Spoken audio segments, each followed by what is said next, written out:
Hoje a nossa leitura será no capítulo 3 da carta de Paulo aos Romanos, versículo 24. Diz assim a palavra de Deus: sendo justificados gratuitamente por sua graça, mediante a redenção que há em Cristo Jesus. Amém. Amados, um único versículo, por enquanto, do nosso texto inicial, mas grande em extensão pela palavra, rico no conteúdo. Queridos, quero falar hoje, esta noite aqui, sobre a graça e as bênçãos o qual recebemos. Nos programas passados, o pastor Dorival trouxe a mensagem sobre Isaías, falando do sofrimento de Cristo. A irmã Joelma trouxe os brados da cruz. O irmão Walter trouxe a palavra sobre evangelismo, a importância do sacrifício de Cristo para que nós continuamos a levar a palavra. E agora, para completar tudo isso, vamos falar um pouco da graça. A graça, primeiramente, é toda a ação de Deus para com o homem no presente e é baseada na graça, misericórdia e paz. O que é graça? Graça é favor imerecido. Ele nos mostra favor que nós não merecemos. A palavra graça é encontrada 160 vezes na Bíblia. No Velho Testamento, graça, o significado de graça, ela carrega um sentido de dobrar-se ou curvar-se em bondade a um inferior. Já no Novo Testamento, significa favor, boa vontade, bondade amorosa. Dessas 160 vezes, 128 ocorrências da palavra graça está no Novo Testamento. E por quê? Porque nós vivemos hoje na dispensação da graça. Veja bem, no Velho Testamento, o sentido é dobrar-se, curvar-se em bondade ao inferior. Quer dizer, Deus, um Deus soberano e maravilhoso, se encurvou, olhando aqui para baixo, para nós, pecadores, seres inferiores. Então Deus se encurvou em bondade, olhando para nós. Aí, no Novo Testamento, favor, boa vontade. O que é o favor? Favor foi Deus olhando, se encurvando para nós, vendo que nós não merecemos nada, merecemos a condenação, mas o Senhor olhou para nós, em favor e bondade, mandou seu Filho unigênito. Como uma bondade amorosa, Ele se entregou, Ele amou o mundo de tal maneira que deu seu Filho unigênito para todo aquele que nele crê, não pereça, mas tenha a vida eterna. Também, queridos, vemos a graça comum. O que é a definição da graça comum? São as operações gerais do Espírito Santo, nas quais Ele, veja bem, sem renovar o coração, exercita uma influência moral tal sobre o homem através da revelação geral. Deus é tão bom, quando Ele olhou lá de cima se encurvando, Ele viu que o homem não tem capacidade nenhuma de si mesmo, mas mesmo assim, sobre a graça comum, Ele dá vida para você, para mim, para você que não crê em Deus, você que rejeita Deus, mesmo assim Ele te dá o oxigênio para respirar, Ele te dá o dom da vida para você sustentar a sua família. Então isso é Deus olhando para o homem através da revelação geral. Vemos também a graça eficaz. E a graça eficaz é a obra instantânea de Deus que capacita a vontade humana e inclina o coração humano à fé em Cristo. Quer dizer que o Espírito Santo agora trabalha no coração das pessoas para que elas possam se voltar e aceitar o Senhor Jesus. Também, queridos ouvintes, vemos que Deus é conhecido como Deus de toda graça. Isso está lá em 1 de Pedro, capítulo 5, versículo 10. Jesus Cristo é descrito como cheio de graça. Isso está lá em João, Evangelho de João, capítulo 1, versículo 14, que diz assim: E o Verbo se fez carne e habitou entre nós, cheio de graça e de verdade, e vimos a sua glória, glória como unigênito do Pai. E por fim, o Espírito Santo é chamado de Espírito da graça. Hebreus 10, 29. Assim vemos, queridos, 3 pessoas da Trindade que estão intimamente ligadas pela graça. Então hoje vamos falar um pouco das bênçãos que recebemos sobre a graça. Esta pequena introdução eu tirei do Dr. Lehmann Strauss, professor da Bíblia, o qual tem me edificado muito. Eu considero ele como meu mentor, o qual tenho sido edificado pelas suas mensagens e pelo seu estudo. Então, esta é a definição de graça. Porém, agora vamos ver a primeira bênção que recebemos através da graça. Qual é esta bênção? É a salvação. Efésios capítulo 2, versículo 8. Diz que, pela graça sois salvos, mediante a fé. Isto não vem de vós, é dom de Deus. Não vem de obras, para que ninguém se glorie.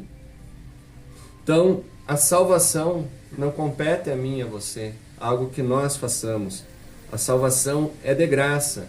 Recebemos a graça porque é um dom de Deus. Então o Senhor nos concede este presente. O melhor presente que um pecador perdido pode receber é a salvação em Cristo Jesus. Vemos que no Antigo Testamento, acerca da lei, a lei falava assim: a lei traz as coisas a serem feitas, mas agora a graça nos fala de uma obra já realizada. Quer dizer que Cristo realizou a obra por mim e por você, porque nós não tínhamos condições de nos salvar. Então a obra foi realizada. A lei falava sobre coisas a serem feitas. Temos visto pessoas querendo agradar a Deus, ou querendo agradar a si mesmo, sendo bonzinhos uns para com os outros, fazendo boas ações. Isso é legal, mas isso não te salva. Salvação é departamento exclusivo de Deus, através do sangue do Senhor Jesus Cristo derramado na cruz por nós pecadores. Então esta obra já foi realizada na cruz do Calvário. Então recebemos a primeira bênção, que é a salvação. Segunda bênção está no texto qual lemos. Romanos 3:24, é a justificação, sendo justificados gratuitamente por sua graça, pela redenção que há em Cristo Jesus. Então somos justificados. A lei nos diz: faça isso e viverás, mas a graça nos diz: viva e então farás. A lei condena o melhor, a graça salva o pior. Vamos ver Romanos 3,19 diz assim: ora, sabemos que tudo o que a lei diz aos que vivem na lei, o diz para que se cale toda a boca e todo mundo seja culpável perante Deus, visto que ninguém será justificado diante dele por obras da lei, em razão de que pela lei vem o pleno conhecimento do pecado. Ora, a lei apenas mostrava e mostra, revela o nosso pecado, quanto nós somos pecadores. É como um espelho. Você olha para o espelho, ele mostra a sujeira no seu rosto, mas ele não te limpa. A graça nos limpa, nos transforma, nos regenera, nos justifica e nos salva. Então, a lei condena o melhor, mas a graça salva o pior. Terceira bênção, queridos, da graça. Romanos capítulo 5, versículo 20 diz assim, que é a vitória sobre o pecado. Onde abundou o pecado, superabundou a graça. Irmão, então quer dizer que podemos pecar porque a graça superabunda sobre o pecado? De maneira nenhuma, Paulo diz. Não devemos continuar pecando, mas por mais pecador que alguém seja, quando ele recebe a Cristo como Salvador da sua vida, A graça cobre tudo o que esta pessoa fez. O pecado da graça superabundou sobre todo o pecado, porque o sangue de Cristo e o seu sacrifício é suficiente para nos alcançar e nos dar a vitória sobre o pecado. Não é esta vitória, esta falsa vitória que alguns movimentos heréticos têm pregado aí, que você vai vencer na vida, que você tem que ser cabeça e não cauda. Isso é uma mentira, é uma falácia de quem prega isso. Não, a vitória Jesus Cristo nos dá sobre o pecado, sobre a graça, o qual nós não merecemos, é Ele que nos dá. Quer ver um texto, querido ouvinte? Lucas, capítulo 13, versículo 5, versículo 1 a 5, diz assim a palavra do Senhor. Naquela mesma ocasião, chegando alguns, falava Jesus a respeito dos galileus, cujo sangue Pilatos misturara com os sacrifícios que os mesmos realizavam. Ele, porém, lhes disse, veja bem, palavras de Jesus, pensai que esses galileus eram mais pecadores do que todos os outros galileus, por terem padecido estas coisas? Não eram. Eu vos afirmo, se porém não vos arrependerdes, todos igualmente perecereis. Ou cuidais que aqueles 18 sobre os quais desabou a torre de Siloé e os matou eram mais culpados que todos os outros habitantes de Jerusalém? Não, não eram, eu vos afirmo, mas se vós não se arrependerdes, todos igualmente perecerei. Então, devemos nos arrepender do pecado para a graça nos alcançar. Sim, queridos, Jesus fala, arrependa-se, volte-se. 2 Pedro, capítulo 3, versículo 9, o Senhor fala que Ele não quer que nenhum se perca, mas que todos cheguem ao arrependimento. Então a vitória é quando nós nos arrependemos e cremos no Senhor Jesus Cristo. Atos, capítulo 17, versículo 30 e 31, diz assim, ora, não levou Deus em conta os tempos da ignorância. Agora, porém, notifica aos homens que todos, em toda parte, se arrependam, porquanto Ele estabeleceu um dia em que há de julgar o mundo com justiça, por meio de um varão, que destinou e acreditou diante de todos, ressuscitando o dentre os mortos. Louvado seja Deus, que Ele já ressuscitou. Este varão é o Senhor Jesus Cristo. Mas Ele fala, arrependam-se. Agora, uma coisa eu digo, que um dia Ele julgará todos. Pode não ser agora, mas um dia todo joelho vai ter que se dobrar perante o Senhor Jesus Cristo. Então a vitória é sobre o pecado. Agora, quarta bênção que temos recebido, poder para sermos testemunhos de Cristo. Romanos 12, versículo 3 diz, porque pela graça que me foi dada, digo a cada um dentre vós, que não pense de si mesmo além do que convém. Não é por nós mesmos, nem o que fazemos, mas é pela graça, o qual alcançamos poder para quê? Para sermos testemunhos de Jesus Cristo. Hoje estamos aqui para quê?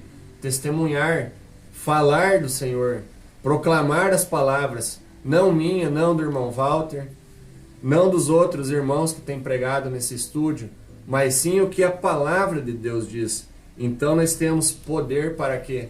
Sermos testemunhas do Senhor, que não vem de nós, não vem de nós mesmos, mas é pela graça.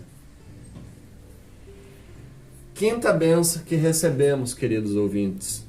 Veja bem, alguma dessas bênçãos já tem alcançado você?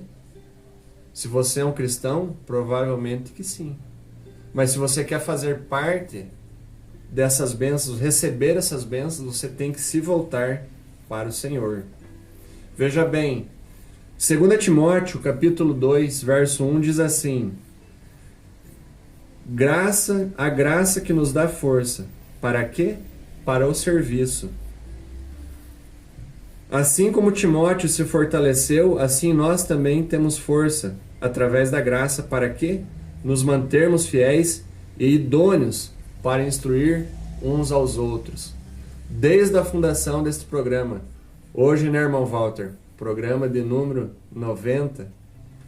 Desde o começo, o objetivo deste programa é pregação para que mais pessoas alcancem a salvação em Cristo e os ensinos da doutrina bíblica. O irmão Walter sempre tem trazido aqui estudos, curiosidades bíblicas, o ensino da palavra. Para quê? Para edificação.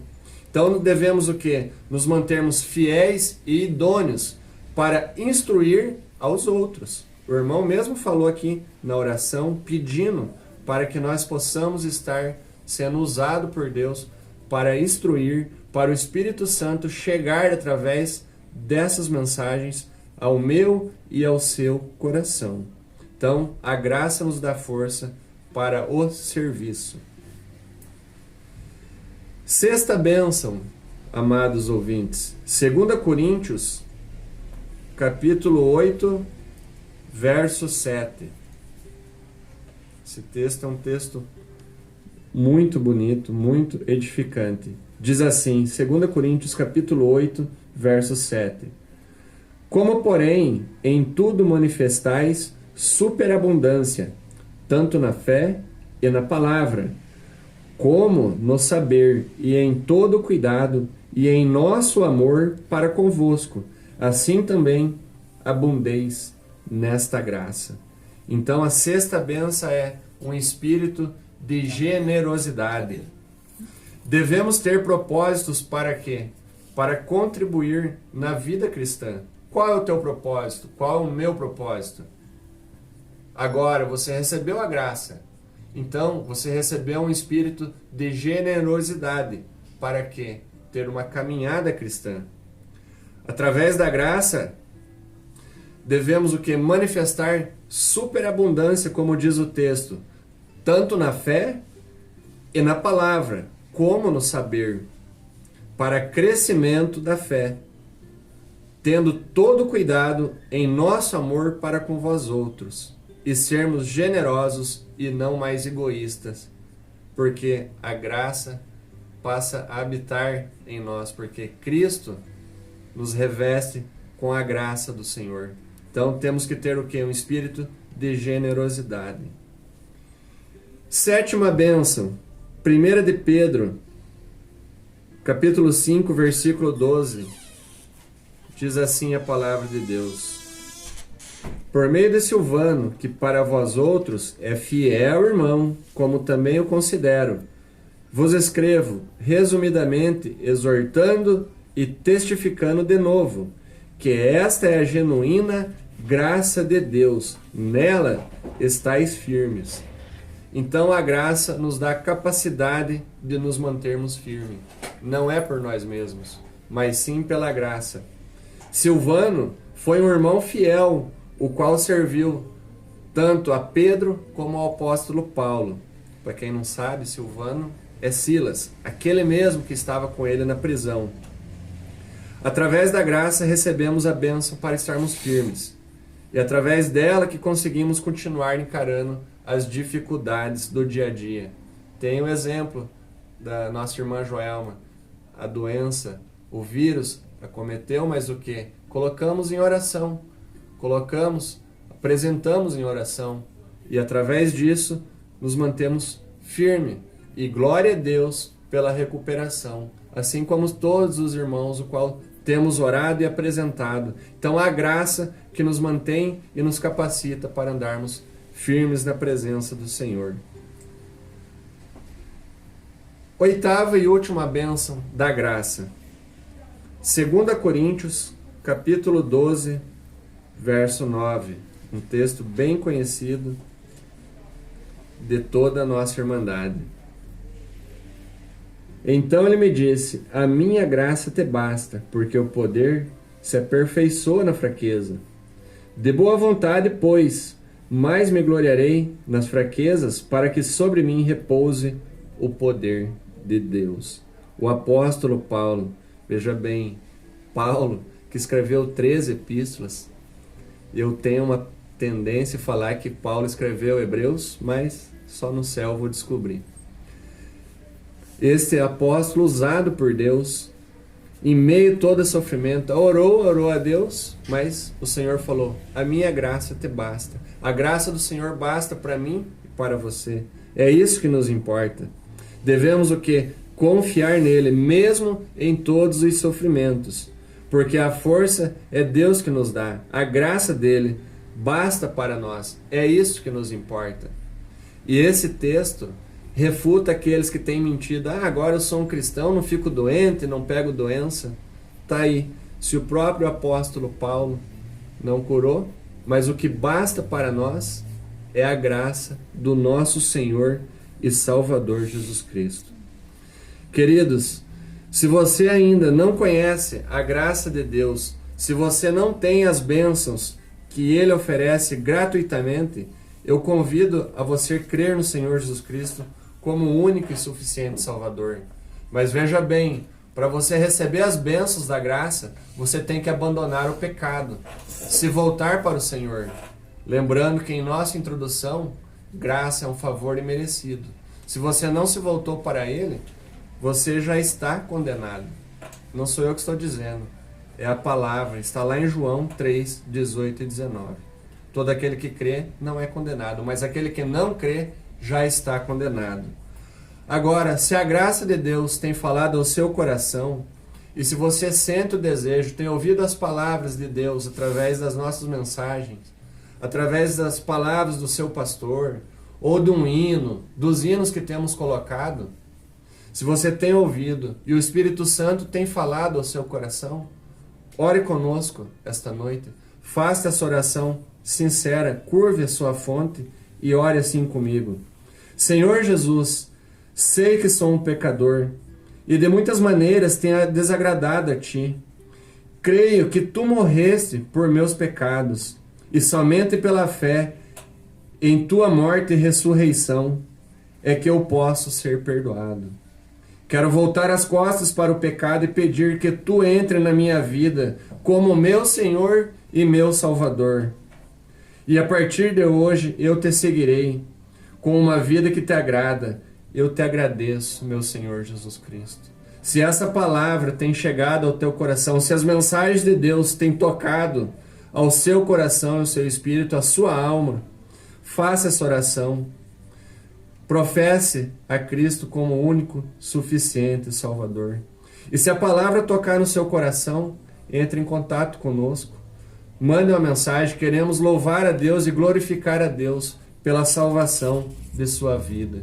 Também, se sentir o desejo, nos procure. Estamos ali no Alto das Oliveiras, número 420, Igreja de Confissão da Fé. Ali estaremos encaminhando uma pessoa para estar falando da palavra de Deus. Se você quiser ser discipulado juntamente com a palavra de Deus, estaremos ali disposto a falar da palavra do Senhor, para que você possa também receber as bênçãos da graça. Amém? Que Deus abençoe a todos.